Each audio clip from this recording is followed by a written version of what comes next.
sometimes you got to roll up the sleeves and dive back in. All right. I Yep. always talk about, hey, if there's a hole that needs to be dug, guess what? I got to grab a shovel too, get that hole dug. But what you got to understand as the leader is, how do I keep myself from being stuck in that hole? Keep myself from being the guy that's still digging down. Because you know what, as the leader, you have to be looking for what other holes need to be dug, what other buildings need to be built. You've got to get around people that are doing the shit you want to be doing on the level and volume of what you want to be doing. Go in and be the damn student. I could learn from every person in this room. Think about how you talk about your business. Yes, passion sells. But you can't carry on a real conversation outside the passion. You're going to lose. So the whole point of all of this is, one, show up as you, fucking loud. Two, get yourself in frickin' rooms that scare the shit out of you.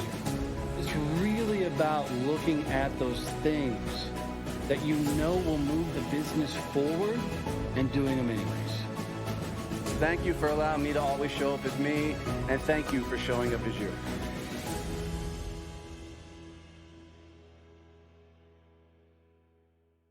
Welcome to growth mode. Otis, I've been working on myself for a number of years, and I promise you, I know you know this, but building a business is the best way to meet the dude in the mirror. There's nothing else that'll show you what you're made of better than building a business. My question starting out the gate is, as I continue to evolve into a leadership role, being the CEO of my company, how do I figure out, or how do I introspectively look at myself and dive further into who I am and my leadership style? Well, first off, the fundamentals are, you have to lead yourself, right? Right. So leading yourself, one of my key principles that I like to use, not really a principle, but it's a technique, is for understanding self-awareness and mindfulness and how you show up. And that's energy levels. And I'll give you the quick down and dirty, kind of the, not even the Reader's Digest. We're going to do the Reader's Digest of the Reader's Digest of these energy levels. Okay. So there's 7 levels of energy. We take these 7 levels, we put them into 2 categories: positive and negative. Positive, anabolic, expansive, exciting. Let's do it again, more, more, more, right? I can't wait. Negative, catabolic, sucking the oxygen out of the room. I like to describe it to my military guys, and you'll appreciate this. It feels like you're wearing a workout vest, a ballistic vest, 100-pound rucksack, in an EOD blast suit. That's what negative energy feels like. It is physically and mentally draining. And the key to this whole thing is, I'm not going to go into all 7 levels unless you want to dive into those. But the key to this is understanding that in the end and the beginning, you get to choose. It's all about the choice you make. Nothing's going to make you happy. Nothing's going to make you pissed off unless you decide it. I can walk up, head over to your office, take me a couple of hours to get there. Head over to your office, smack you in the face, and you get to choose. Thank you very much, Otis. I appreciate that. Or mute mother and punch me back. It's a choice. It's all a choice. And once you start deciding that I'm choosing to be pissed off in this moment, I'm choosing to be happy, guess what? You get back in control. That's self-awareness and mindfulness. It is huge. It's a huge self-power to understand. And here's why it's important. When we are pissed off, all we see is red. We have blinders on, and the survival blinders come on. Survival blinders put us into a fight or flight mode, right? Yep. And we don't see solutions. When we're positive, think about that time that you're walking down the street, maybe downtown Roanoke, right? And you're walking around Weatherford or whatever like that, and you're in downtown, and you're like, oh, check that out over there. What's that over there? Oh man, let's go over there. Or my favorite, being a Texas boy myself, I'm driving down the road, that farm road, back country road, and I see that old F-100 step sides in front of the farmer's house. And I'm like, Yep. man, I should stop, make him an offer and buy that, because I could build that thing up. That'd be a freaking really cool ass pickup truck to drive. Right. That's positive energy, because I'm seeing opportunity. If I was pissed off, I've had to drive by that and go, look at that piece of crap sitting in that guy's yard. What a junk. What a piece. But if I'm positive, if I've chosen to be positive in the moment, I see that pickup truck, the exact same pickup truck. And I'm like, damn, that's cool. I can really have some fun with that. That's where we can start to make changes in our life. That positive energy, we see opportunity, we create opportunities for ourselves when we're in a positive state of mind. All right, this is gonna be fun. So I'm not a woo-woo guy at all. All right. So I believe there's a real thing of toxic positivity, and motherfuckers telling themselves that they got to be positive all the time. I want to punch everybody in the face. So where's the line then? Because look, building a business is fucking hard. I don't give a shit who says otherwise, right? There's just a lot of moving parts, a lot of decisions that have to be made, a lot of fast decisions that often have to be made in business. So emotions do play a part because you're regulating yourself. You're keeping the fate of other people in your hands. You're trying to make the right calls and move forward. Trying to be Mr. Positivity all the time is fucking pointless because Oh, it's bullshit. oftentimes No, it's bullshit. rage. Yeah, I'm yeah, following. It's yeah. bullshit. Right. 'Cause, I mean, sometimes rage has been one of my greatest tools to find the breakthrough I need because I got so pissed off over something that I'm Mm. like, "Ooh, we can fix that." Right. So walk me through it because I always hear this positivity crap and I don't always wrap my head around it because I know the power of both emotions. Yeah. Well, first off, it all comes down to being authentic. True. Well, if you're bullshitting yourself, you're not being authentic. If you're walking around, when you first started talking about that, you reminded me of Air Assault School, Fort Campbell, when I was 20 something. And, you had to say air assault every time your left foot hit the ground. It was just this silly stuff. And we started saying false motivation is the key to graduation. And that was the lesson I learned many, many years ago. And I still think of that even today, because I can't BS myself. I got to be authentic with myself. And I authentically choose. Yeah, it's okay. By the way, I wasn't saying it's wrong to be pissed off. I was saying it's a choice to be pissed off. And if you Fair. want to be pissed off, then be pissed off and fucking take action. Because that's the thing that happens, right? You mentioned it. Man, I got pissed off and I got this done. Yeah, because you got pissed off and you're like, damn, I'm fucking tired of this shit. And we're gonna blur through it, right? That's okay. You made a decision to do that and you took action to put fire in your belly and you say, let's fix this right now. Stop everything. This is fucking bullshit. Let's take action. Boom. And you attacked it. That's negative energy. Yes.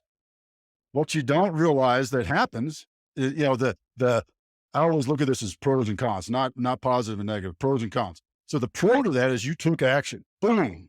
Blowing it through. The con to that is maybe there was a better choice over here.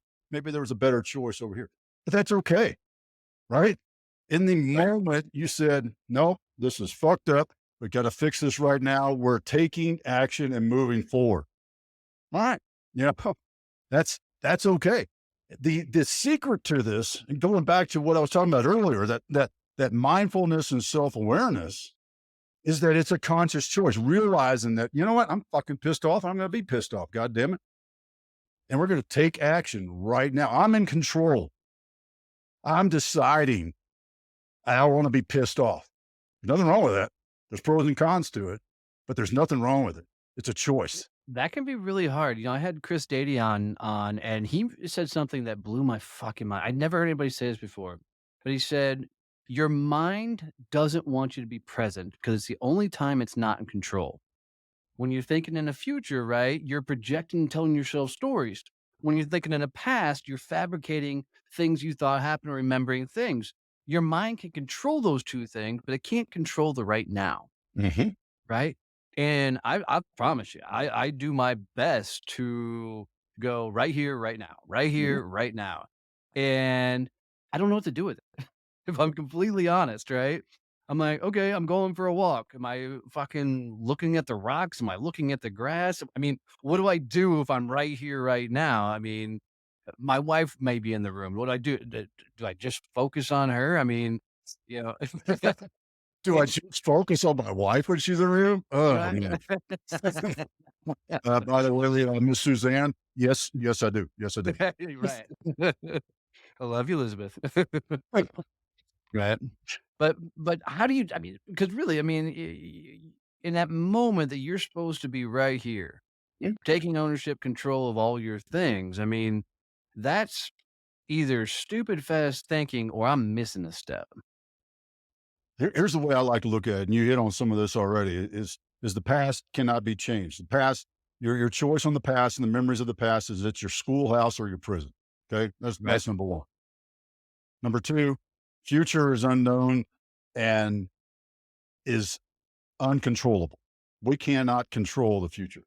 All we have is the present moment.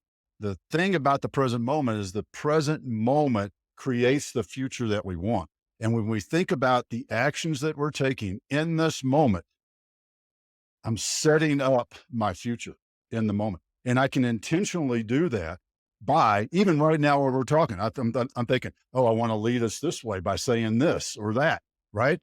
But I'm doing that in the present moment to move towards future. Can I guarantee that's the subject we're going to go, the rabbit we're going to chase in that hole? I don't know. But by saying certain things, I might lead us that way, or I may not. But as long as I'm thinking about what I'm doing, the actions I'm taking in this very moment, because the moment we have right now, as your friend said, is all you got. Yeah. And I create the future I want by the actions I take in this moment. So then take into account as a leader, as a dude, right? There's so many actions that could be taken. So we throw a lot of theories at the world saying, okay, these are the beliefs I think I should be doing to Mhm. move forward. You do said things, and then you put benchmarks against those, going, okay, was that the right move or not?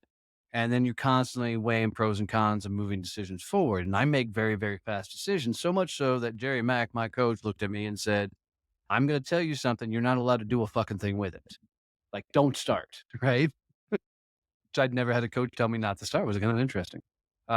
So in all of that, where am I making the right decisions, making the right moves if it's in the moment and Mhm.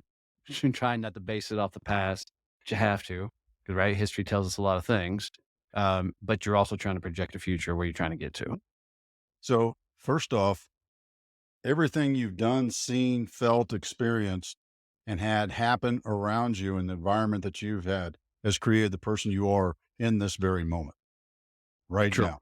True. So that's understanding number one. Understanding number two is the values that you have in your life are the values that drive your decisions. And understanding what those values are and being aware of those values, even in a reactionary sense, those values still drive your decision. Back to the negative energy, right? When we Yep. put the blinders on because we have to go, we have to fix this, we have to unfuck this, go right now. My values are still there. My values, even though I'm not doing the analysis. I'm not sitting back doing a course of action analysis and I'm comparing the options, and all that sort of stuff. I'm taking immediate action with what I perceive as the best solution. And that is the basis of who you are. Now you can change that. You can change that, but it's not going to happen like this by changing your values, changing your perspective as we go along and we make those decisions and go, oh shit, that was wrong. All right. So now I've already got that logged in my head in the reactionary sense, because if I'm in the kitchen and the stove's on and I'm slipping and falling and my hand is going to the stove to grab, I've already learned that lesson. I'm still in reactionary mode, right? Because I'm about Yep. to fall. I know that I'm going to pull that hand back so that it doesn't go into the hot stove, right? Yep. We're doing that. We log those things in our mind as we live and as we go forward. That's the analysis that we can put ourselves into and learning back to the schoolhouse or prison of our past, right? Yep. That I learned a long time ago, burning my hand on the stove. That's part of my schoolhouse. That's not a prison, right? So now I know I'm around that hot stove. I'm gonna be careful. Even if I'm slipping and falling or that pot or whatever, is going, I'm going to, whoa, don't do that. All right. Well, then that leads me right into one of my biggest struggles, which is I am the hear an idea, take immediate action, let's go. So I'm constantly with the team going, okay, this is the next thing we're going to do. Okay, Mhm, this is the next thing we're going to do. And then I'll come back oftentimes and go, okay, yeah, we're not doing that one. That was just me jumping a gun too fast, right? Let's go do this thing. mhm. How do I stop that, for lack of a better word, or slow it down enough that I'm not having the team building crap out and doing things, unintentionally? How painful is the mistake? It's never really painful because there's There you not go. that much heavy There you lifting, go. Then, right? then you're not going to change unless you decide, right? You can make the choice to change, or you can let pain drive the And change. I hear that all the time. People are like, "Okay, Yeah. you can make the choice to say, well, fuck, okay, I What, choose the change,' right?" what's your learning cycle? What do you mean? So when you do that and you say, ah, that was the right solution, back to what we were talking about in the green room, what are the indicators going back? What's the root cause analysis? Do you ever go back and look at what were the indicators that I might have missed or assumed one way or Mm. the other? Yeah, I can't honestly say that I go back and self-analyze Mhm. afterwards a whole lot. I'm more of, "All right, we fucked that up, let's just keep running." Okay, Uh, that's a technique. fair. Is it the right technique? Is it a technique? Hey, there's only one person that decides that, just like there's only one person that decides whether or not you're successful, and that's you. Well, Is come that the on, right we technique? all want the silver bullet, right? Of course. And we know that there's no silver bullet in the same sentence, Yeah. you know? Yeah. I mean, that So goes back to the being authentic, man. Don't yep. bullshit yourself. 100%. Should Yeah. I go back and start reevaluating, why I took that course of action? Because I had an epiphany with another guest, and that's why I love doing this style of podcast. Mhm. And during our conversation, I realized that truly knowing yourself is, and said this for the most part, it's understanding why you're having the emotions you're having. What Mhm. caused those emotions to come into play? And so I've done a better job of analyzing why I'm doing certain things, but not always great at it. Um, what I'm thinking through now is some of these decisions were financial decisions based on a short term gain versus a long term, play. And depending on what's going on inside of a business life, whatever, Mhm. that can be often type thing. We all want the microwave solution, Fuck right? yes. Right. Oh, yeah. So how do we recognize that it's a quick emotional decision or choice we're making versus it's a practical business decision? Ask yourself how much time you have, because I'm going to share with you. I've got a couple of things that are running around in my head, and the first one that's popping into my head, I call it the trust triad of leadership. Okay. So the trust triad of leadership. Number one, trust yourself. Trust yourself. Trust the decisions that you make in the moment that you make them with the information you have in the time that you have to make that decision to be the best that you can be. Trust that decision that you make. Number two, trust your team. Trust your team to do the job you hired them and are paying them to do. Otherwise, why are you paying them? Why are you paying that guy to build you a website if you're calling them up every 15 minutes and supervising them, got them on Zoom, share screen, all those sort of things to build you a website? Why are you paying them? By the way, while you're doing his job, you're micromanaging him or her in that position. Who's doing your job? Trust your team. Trust that. Trust your team to do the job you're paying them to do. And when those two pieces of the triad are in place, the final leg, your team trusts you, comes into play. And when your team trusts you, then they believe that every decision that you make has the best interests of the organization in mind. It's not about you making more money, getting a higher IPO, getting a promotion, getting a bigger bonus. They believe that every decision that you make as a leader has the best interests of the organization in mind. Trust yourself, trust your team, and your team trusts you. That's the trust triad. So, with that in mind, keeping that in mind, you have to start looking at, how do I get better? If I take action, if I'm an action guy, because I'm the same way. I'm I'm learning to take some pauses. I'm trying. I'm trying. Somebody, somebody sent me an email and I was like, damn, you can get me 100 million in just 6 months, man. Dang, I got to dive into this. I got to talk to this. That's exactly what yeah. Yeah. Right. I mean, take action, boom, boom, boom, boom. Cause that's, you know, in some cases, in some points in life, you got to live that way. But you got to ask yourself, do I have a moment to pause? Do I have a moment to reflect? I'm going to share with you one other thing I want you to think about. And these two coincide, the trust triad, but it's the 5 steps to building a team of continuous improvement with a culture of success. And as part of, I've taken Bruce Tuckman's 4 norm storm and I've expanded it to how to make a great team in these 5 steps. So forming, everybody comes together, kind of the name tag sort of thing. Where's your desk? What do you do? Where are you from? I don't know. What's your name? Oh, okay. Got you. Norman. Okay. Oh, so that's what you do? Man, you're pretty good at that. I'm starting to understand what you do. I understand how I fit in. I'm understanding the mission, why we're all brought together, right? Because there has to be a reason that we're together as a team. So now we're all understanding our mission, how we feed into it, what my part is, how I add value to it. Storming. Storming is, man, we are running at full speed. I know what you're going to do before you do it. I know how you're going to react. I know how you're going to show up no matter the situation. It's also called flow. Yep. Great book, Stealing Fire Behind Me. It talks about flow, and that is where we all want to operate, but you can't, because you can't stay in that state because the environment and world and people change constantly. So once we've achieved flow, once we've achieved that storming stage, guess what we got to do? We got to pause. We got to step back and say, what did we do right? We got to assess. We got to look at it and say, well, maybe we could do this better. What do we do? What can we build on? Build on success. What can we fix? What are we missing? Are we missing a capability? Do we need more people? Do we need less people? Got too many people doing it. That's when a good team starts to become a great team. But this final step is where greatness really happens.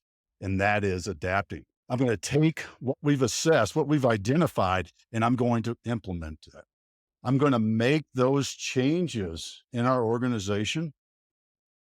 Like, oh, hey, guys, if you hear me ready to go, and by the way, I had another entrepreneur on our show a while back who had this same problem, and that he basically told them to stop whenever I throw out good ideas. Just don't start it for a day. What he literally told the team to do: wait 24 hours, and I'll come back and see that it's not the right thing. But that is the assessment stage, and when we assess, now we've changed our process, our technique, our procedures, our personnel, our capability, or maybe even the mission of that organization. And we go right back to forming. So we go forming, norming, storming, assessing, and adapting.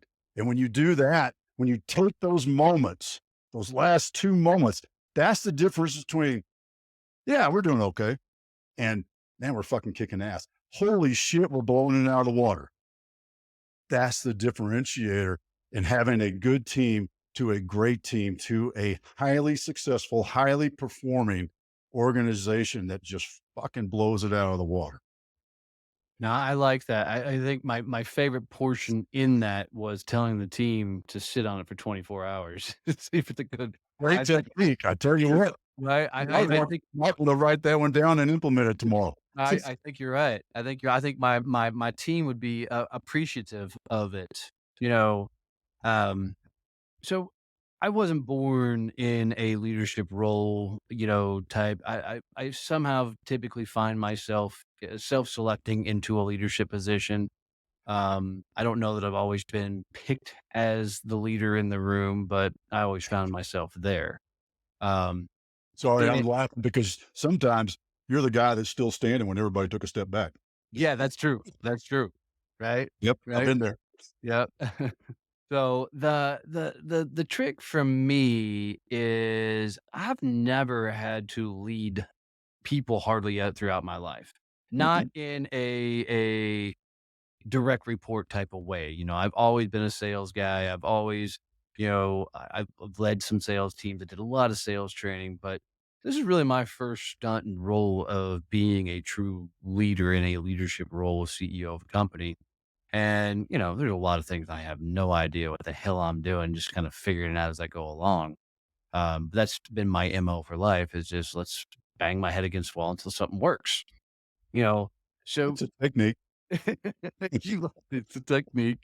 Um, well, for what am I, 46? I will promise you for 45 years of my life, I was uncoachable. For some reason, had a chip on my shoulder, wasn't going to take advice from people, felt like I fucking knew everything. And it took me having to take some good licks before I'm like, all right, there's got to be a better way. I still don't take advice very well. I don't know if it's my upbringing or whatever else, but uh, somebody telling me what to do. That's why I've got to be very selective with people I talk to about business and how I get coached because if you point me in a direction, by God, I'm going. And so I got to trust the person to give me the direction that it's the right damn move to make. Yeah. So, I'm very, very, very cautious in that realm. We all make that mistake, believe me. Yeah, sure. How many stupid shit have you built in your company because somebody said, "Hey, you should do this," and then you turn around and go, "What the hell was I thinking?" Um, You know. So as I continue to develop um, as the CEO of the company, how do I recently, this is a better question. Recently, I, had an incident where I got too close to one of the staff, and we became buddies. mhm. And there's nothing wrong with becoming buddies, but um, the buddy wasn't holding up his end of the bargain, right? And so now that person is no longer with the company. So how do I navigate that? Let's be friends. Let's hang out. Let's shoot the shit. Let's get the damn work done. There's no line. Now, I'll tell you, I learned this the hard way also. So I had an NCO teach me this. I think it was, I want to say it was when I was a squad leader, a LURSU squad leader when I was in the Texas Army National Guard. Uh, I'm sorry, the that Run Army. I didn't catch that. the Texas Army National Guard. I mean, the Lone Star Division. That's what we were.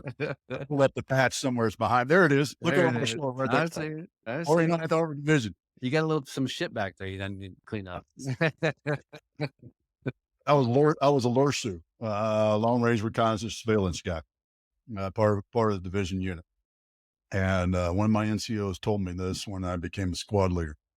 And looking back on it, it was really bad advice. He said, don't get personal with any of your soldiers because you're going to have to send them to die, and that will influence your decision to send them on a mission. And I carried that with me into my first assignment as a lieutenant, platoon leader. And it was really awkward. And I would, when guys would start talking about family and this, that, and the other, I'd kind of separate myself out of the conversation and all that sort of stuff. And when I realized when I became a Green Beret, because the culture is so much different in an operational detachment Alpha and an ODA, those 12 men, uh, I had to know what their life was like. I had to know what kind of family they have. And I had to know what was going on at home because it affects their performance every day. Because there is no work, life, and life. It is all life. All integrated. I It is 100% agree. all life. So back to your question about can I be friendly with a partner, a subordinate? Yeah. But you have to put your big boy pants on when the time comes and say, hey, fellas, which I did many times as a Green Beret in charge of guys out doing operations, and the fuck off stuff would start and be like, that's it, stop. And we went right back to, you know what? I mean, it almost felt like, mom and dad sort of thing. We had a couple of those incidents one time where my team sergeant and I had to play mom and dad and ground a couple of guys for some shit they got into. Right. Yep. But the point of this is you have to understand your team. You have to know what's making them tick. Back to that storming stage and understanding who they are, why they're there, what are they doing there, what's their purpose, how does that align with your vision of the organization? Do they see themselves with your vision? We can come back to that in a minute too, because I think that's a really key piece to that CEO position for you. But it's okay to put your arm around them and say, dude, man, that freaking sucks. Your dog died. God, I remember my dog, man. I hate that, man. We went through some really tough. You need to take some time off. Mission first reminds me of one of my key leadership tenets. Mission first, people always. If I'm not taking care of my people, I got to know who my people are. They aren't just that guy that's there for 8 hours a day, Monday through Friday. There's a whole lot more of life going on. Remember what we talked about? Your past, everything you've done, seen, been, experienced, and felt and tasted up until this very moment is who you are. That's part of them. And knowing that their dog died, or they're going through a divorce, or their kid's sick, or maybe some bills got mixed up or whatever, that affects their performance. And you got to be able to see that and know that. And then as their leader, if they are not performing to expectations, you got to ask yourself, number one, did I tell them what I expect of them? Number two, did I provide them all the resources and training they needed to be successful? And if I answer positive on both of those, being truly authentic to myself and not BS in myself, then the third question comes in.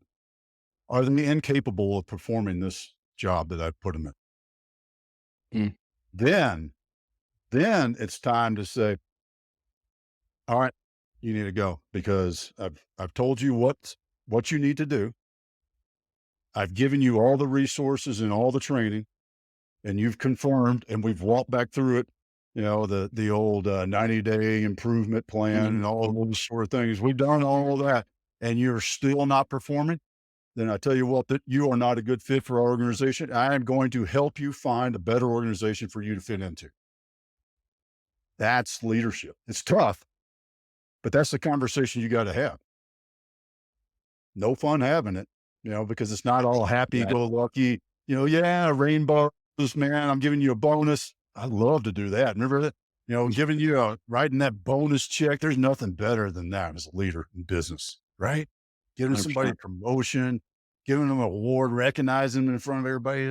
That's great. But you know what? A real leader still has to do the hard stuff. And that is, dude, you ain't the right fit. And I'm sorry. We're going to do this right. I'm not firing you today.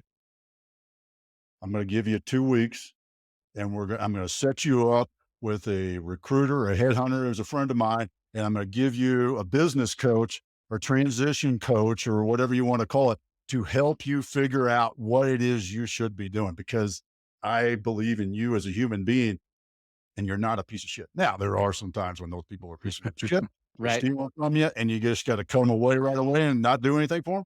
Okay. But generally speaking, our team,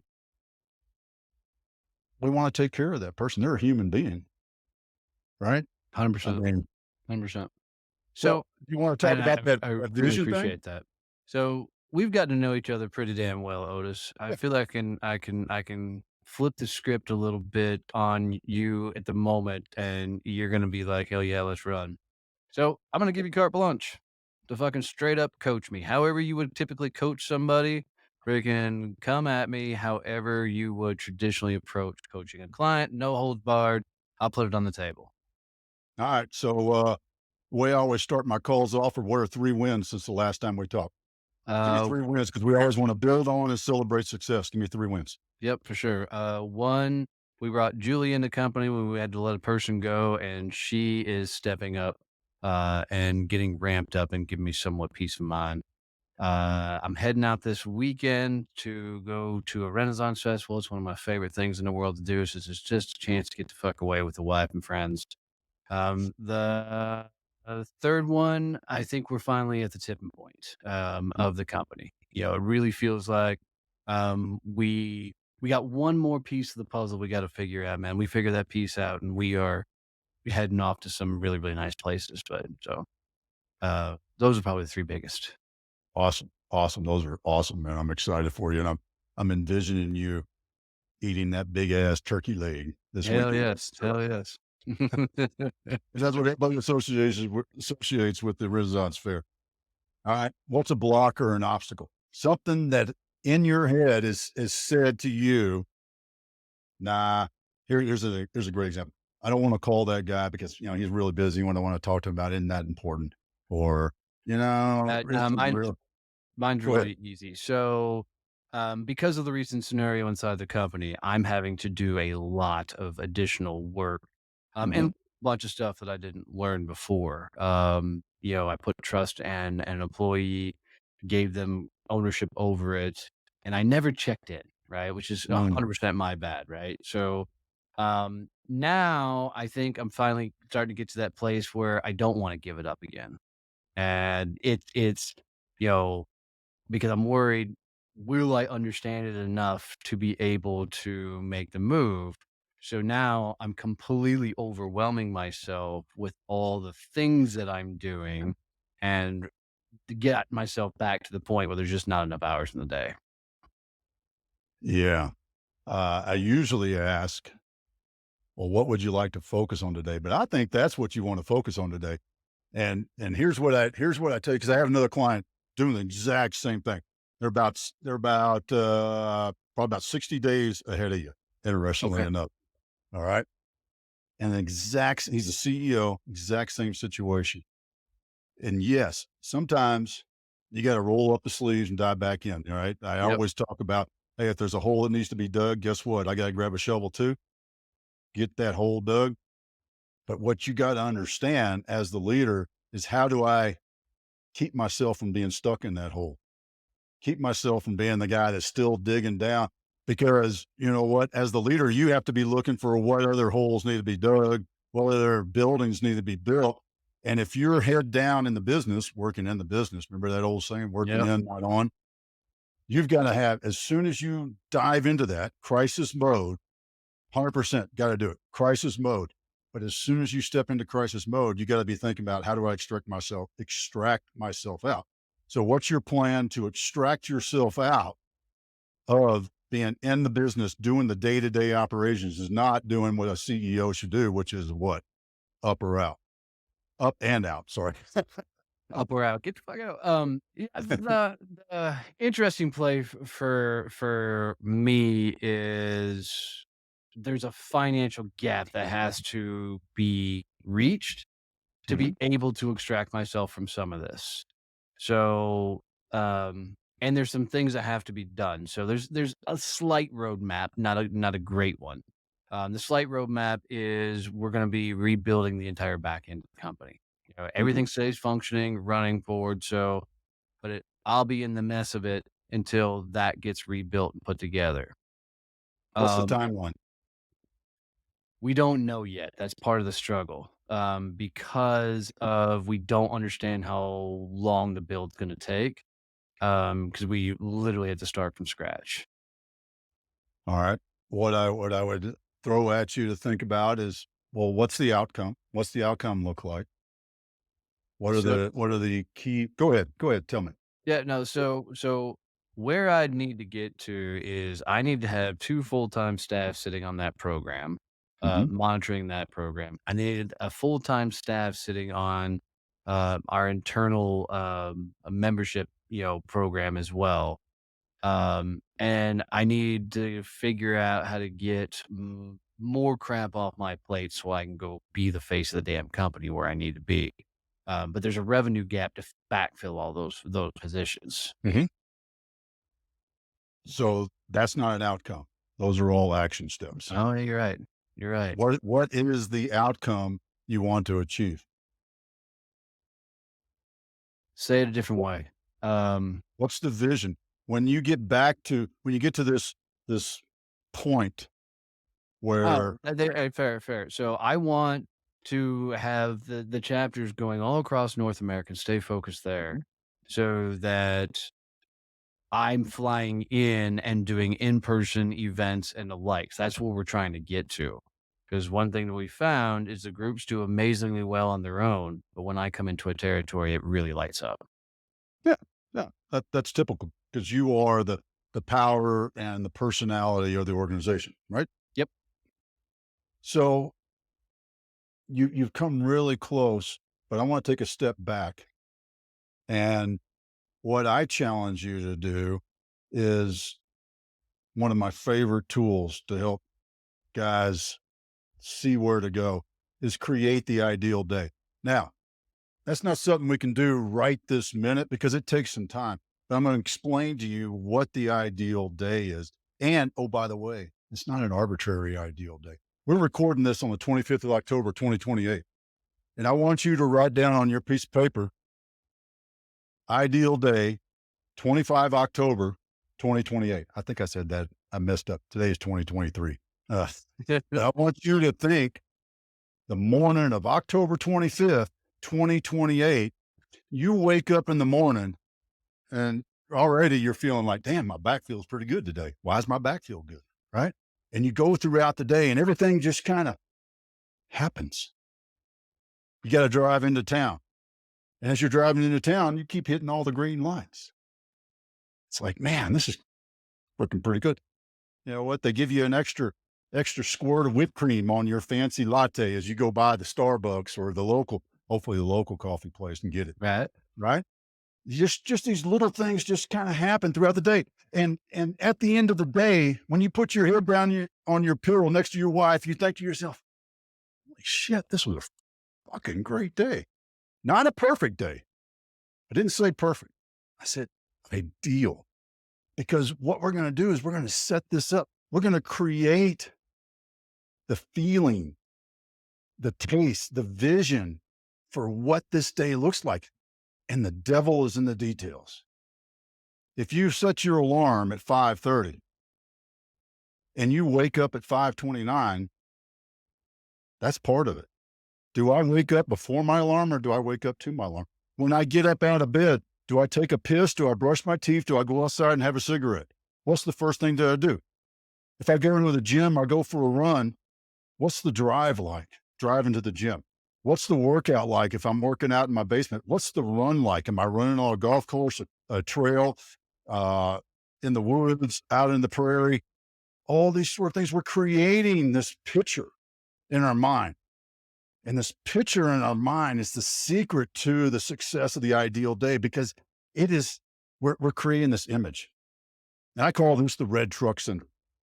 Red truck syndrome is I never saw a red pickup truck until the day I decided I wanted to buy a red F-150. And when I decided I wanted to buy a red F-150, guess what? I saw at every freaking intersection, a red pickup truck. I go to Walmart, there's 3 of them in the parking lot. Go across the street to the Home Depot, there's 4 more in the Home Depot parking lot. Hey, where the hell did they all come from? Was there a run on red pickup trucks last night? No. It was not important information last night until the moment I decided this is what I want. And when I decide this is what I want, the filters in my mind change. They start to look to fulfill what I need, what I say I want. That's a survival instinct. I'm a hunter. And you know what? I can see things that most people can't see because when I'm out hunting, my mind is attuned to that elk, that deer, that antelope. I can see the shape. I can see the patterns and pick it out because I've told my mind that vision, that image is important to me. The same thing happens with the ideal day. That's why the details are so important because we're creating this image in our mind to pursue. And that image becomes your vision. And your vision, when we have a vision, because we're going to take the details, we're reverse engineering this, right? What does everybody always say? Create this vision and then we dribble it down. That's too hard. That's all this wazoo stuff, right? I mean, how many years have I been doing strategy we start off with strategy? I'm telling you, start off with what you want a day in your life to look like, ideally in 5 years. And you're going to take that and that becomes your vision. And when we have a vision, then we can set our goals, our objectives, our tasks, our action steps. What the hell are you doing this afternoon to move you one step closer to that ideal day? And, oh, by the way, like we said earlier, it's all life. So there ought to be something in there that's generating revenue for you. Or maybe that ideal day for you is a day fishing, a day hunting, a day on the ski slopes, a day on the beach. If that's the ideal day for you, unrestricted, realistic ideal day, remember those two words, unrestricted and realistic. How do you get there? How do you get to that point in life where you can take a full day off and surf, where you can take a full day off and hunt? How do you get there? What are the things that you need to do? What do you need to do with your business? What do you need to do with your life? Where do you need to live? Who do you need to be? All these things start to come out of that ideal day. It's a powerful tool to use. And guess what? Now that I know what my day looks like, which revolves around my business, I can create a vision for my business. And when I create a vision, a 5-year vision for my business, then I can put together a 5-year plan for my business. And you said you're a salesman. Guess what? Guess what part of leadership is? A key element of leadership is selling your vision to your team. If your team does not see themselves in your 5-year vision, they're not going to be there in 5 years. They're not going to perform like they want to be there in 5 years. If they don't see who they are, if their vision, their personal individual vision does not align with the vision that you set for your team, your business, you're doing a couple of things wrong. You've got the wrong person and you're not explaining to them, you're not telling them how you see them fitting in. And there may be a division there. That's okay. Right? That may be that's time for, in 18 months, they need to step away because they're not going to be here in 5 years because they don't see themselves in 5 years, whatever that reason may be. They may retire, may want to stay home with kids, may want to change careers. That's okay. But this is what you do as a leader. You set that vision, especially a CEO, particularly a CEO. You set the vision for your organization and you sell it to your team. And your team has to have that buy-in. And when they get that buy-in and they see themselves in that, look out, man, you're going to hit storming. You're going to be hitting storming more and more. I think so what I haven't done is done the ideal day. I've got the company vision and I have the team's buy-in there. We know what it's going to take to get to the level we want to. We don't have 100% the path. That's okay. That's what we're figuring out now. Mhm. We feel like we're at the tipping point to get there. So when I started the company, I really set out to change how the world networks, especially in the B2B game, because to be honest, we've all been to some really shitty networking where you got people trying to sell you their lotions and potions and crap. So I was at one this weekend. right. So that was the first vision, is let's get there. Which then created a secondary vision of how do we help as many people get to freedom through building a business? And that means it can be a selling for somebody. That means it can be running a business. Didn't matter how it can help them buy them freedom. So we know to get them there, we've got to teach them a different level of networking, right? And we're getting that done, right? And we're coming up with new models and new frameworks. And the people, I mean, we're getting stories already of like Nicole Bernardo. We've tripled her company in 6 months because she's doing things just a different way, you know, and we're getting these a lot of cool stories and things like that. So I've got the company vision done. What I haven't done, to what you were just walking through, is design the ideal day. Mhm. I've got a generalized idea of what that ideal day would look like. I know I want to wake up on a freaking wildlife retreat ranch. It's ours with nothing that can eat us. Uh, you know, I want the animals, but I don't want to have to take care of the animals. So that's somebody else's role and responsibility. Right. But we know that we want to create a huge ass sanctuary. And the only way I can do that is to serve as many people as I possibly can in this aspect of networking. Right. So got that revenue side dialed in. I need to work further and more on creating out that ideal day. Let me And throw one more thing at you. come on. Understand yours. Start to understand the concept. And when it sounds like you're getting there, start playing with it. Then teach this to your wife. have her go to her other end, go to the other end of the house, create her ideal day. And y'all come back together wherever you do your family meetings at the kitchen table or whatever over a glass of whiskey, glass of wine, glass of milk, don't matter, and compare. That's Be that's interesting. teamwork. I know I know we're both aligned on the animal park. What's on that animal park is where we are misaligned. She wants to do an Mm. old dog retreat. And I don't want to watch that many old dogs die. So Ooh, that would be that's tough. when we're Damn. not Damn, aligned. that'd be I'm like, yeah. can we just go get all the crazy other critters and just take care of them? That's the place that I want to be. So, but that'll be fun. Dude, thanks for this. That's a fun project and a fun exercise that I'll It spend is. some time with, Yeah. Yeah. doing Have this. fun with it, man. I mean, I it's one of my favorite things to teach people because it's so powerful. It's so simple, but so powerful in helping guide who you want to be. I mean, it helps you define your success. For sure. Well, and I hate the concept of what I'm so annoyed with the phrase. I can't even think of what it is right now.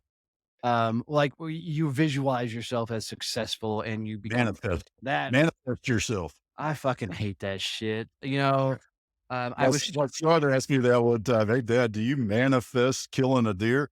Oh yeah, yeah. I'm manifesting. I'm sitting here in the woods, squatting, manifesting really hard for that big buck to walk up. Dude, I can remember in my 20s, I was into the self-help game really big, and I was all into this, you can manifest your destiny. And my buddy, who's about 6'6", 400 pounds, walks up to me and goes, "Look, I can manifest all I want that I'm gonna be a jockey. It ain't ever gonna fucking happen." And that's why I said in the ideal day when you plan it, unrestricted, realistic. Yeah, yeah, yeah. No, I mean, even thinking about the ranch, because I don't think about that enough as we wanna do that, right? It puts a different energy into the thought process because it's something we really wanna do. Yeah, So, I mean, I did that a couple of years ago when we bought our ranch. I said I started to visualize the type of area I wanted and the parameters, and all of a sudden things just started to jump off the page. Looking on Zillow yep, in particular, and they would like leap off the page. It's like, bam, that's it. that's And awesome. I mean, that's what it took was I wanted to I wanted to understand where I wanted to be with that land and what I wanted to do, what it felt like. I mean, people would ask me, "Well, what are you gonna do when you do this?" I said, "Whatever the hell I want to do." Right? Right. And if I want to ride around, and I'll share this publicly, I'm gonna do it for you. If I want to ride around in my four wheeler naked with a bottle of whiskey in one hand and my AR-15 in another, shooting and running, that's what I'm gonna do on my land So be it. because it's mine, I do what My the land. hell I want, Absolutely. right? Now, I Absolutely. hate that you have that visualization right now, I'm Yeah, I sorry. wanna kinda burn my eyes out at the moment, but so, well, Otis, this was a blast, my friend, dude. I appreciate you coming on here and hanging out with me for a little while. How do people find you? How do they get in touch with you? How do we blow up the Otis and Cam show, which, by the way, is a cool show with you and your boy? Thank you, thank you. Yeah, we have a lot of fun, so I'll start with that one first. The Cam and Otis Show, you can follow us on YouTube, just go to YouTube, The Cam and Otis Show, hit subscribe, we post 2 shows a week, we got some great guests. Someday, Donnie will be on our show when we can I will figure out publicly how. apologize that I have missed 2 damn interview appointments with these guys. I don't know Yeah, how the yeah. hell I did it, but I've done it. So my Yeah, we'll get absolute you on there. apologies. We'll Absolutely. get you out there, man. And I'll just always remind you of that I'm too. sure So I that's deserve number it. 1. That's number 1. Number 2, sign up via my website, our website, tribe-purpose.com. Sign up for my Monday Moments newsletter. That is a great, it is my passion project. Every week I publish this newsletter with the lessons I learned from the previous week. So this week to help you kick off your week on Monday morning, Monday Moments, right? And so you got a lesson learned, you got a stoic quote, you got some business ideas in there. You never know. There might be something that you want to latch onto and build your business on. And it's just, it's something I just really enjoy sharing because I'm sharing what I've learned with others. so that they can have more success. Because I'm a firm believer, and you'll love this, Donnie, is the fact that if I'm not sharing what I've learned with others so they can have more success, I'm being a selfish son of a bitch. 100%. So that's what Monday Moments does for me each and every week, man. I've been doing it for 4 years now. Every Monday that gets published, no matter whether I'm hunting, fishing, sitting on the beach, or maybe riding my ATV. There you go. I like it. I like it. Well, folks, if you guys stuck around with us this long, do me a favor. Take a screenshot of Otis and Donnie right sitting here. Jesus, I can't talk. If you've been sitting around this long, take a screenshot of me and Otis sitting here wherever you're listening to us. Put that out on social media. Tag us in there. I promise you I will swing in and come say hello if I see it. Otherwise, we love you. Mean it. See you. Bye.